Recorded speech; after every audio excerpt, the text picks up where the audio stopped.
बॉलीवुड में बहुत सारी एक्ट्रेस हुई जब से फिल्मी करियर की शुरुआत हुई है भारत में। और अब तक बहुत सारी एक्ट्रेस हुई जिसके बहुत सारे लोग बहुत दीवाने हुए, उनकी अदायगी के, उसने उनकी खूबसूरती के, उनके तौर तरीकों के, उनकी लाइफस्टाइल के बहुत से लोग हुए। लेकिन एक एक्ट्रेस ऐसी थी, बेगम पारा, जिनका जन्म साल 1926 में हुआ था और पहली फिल्म उन्होंने साल 1944 में की थी।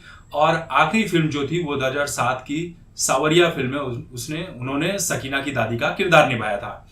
अयूब खान जो एक टीवी सीरियल और कई कई फिल्मों में एक्टर के तौर पर काम कर चुके हैं, उनके बेटे हैं। और दिलीप कुमार उनके ब्रदर इन लॉ रह चुके थे। और इनकी कहानी आप फिल्मी लाइफ तो आपने समझ ली। लेकिन ये एक ऐसी एक्ट्रेस थी जिनके तस्वीर को अमेरिकी फौजी जो है वो युद्ध के दौरान अपनी जेब में रखा करते थे। इनकी तस्वीर को इनके मैगजीन वाले कटआउट्स जहां पर युद्ध करते थे वहां पर लगाए जाते थे, जहां भी इनको जो चीजें मिलती थी। अब कहानी ऐसी है कि 1952 में इन्होंने एक मैगजीन के लिए हॉट फोटो शूट किया था। और उस दौर में इस तरह की तस्वीरें शूट करना अपने आप में बहुत बड़ी बात होती थी। ऐसा होता नहीं था, खासकर ये एक मुस्लिम परिवार से आती थी। तो बेगम पारा की ये जो तस्वीर थी बड़ी हॉट थी, उस वक्त काफी वायरल हुई थी, देश विदेश में वायरल हो गई थी और उस वक्त की टॉप एक्ट्रेस में गिनी जाती थी बेगम पारा।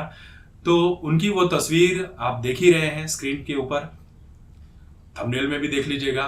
तो उस तस्वीर को जब कोरिया के साथ युद्ध लड़ा जा रहा था 1952 से 1953-54 जब तक युद्ध लड़ा गया था, तो अमेरिकी फौजी जो थे उनकी तस्वीर को अपने सीने से लगाकर रखते थे, अपने पर्स में रखा करते थे, जहां पर लड़ते थे वहां पर वो कटआउट्स लगाकर रखा करते थे। अब क्या मोटिवेशन मिलता था मुझे नहीं पता, लेकिन जैसे आजकल के बहुत सारे लोग अपने एक्ट्रेस के लिए, एक्टर्स के लिए दीवाने रहते हैं, और शायद यही दीवानगी उन अमेरिकी फौजियों को भी कहीं ना कहीं से मोटिवेट करती होगी कि जो अपनी फैमिली की जगह बेगम पारा की तस्वीरें रखा करते थे। तो ये कहानी आपको कैसी लगी, कमेंट करके बताइए।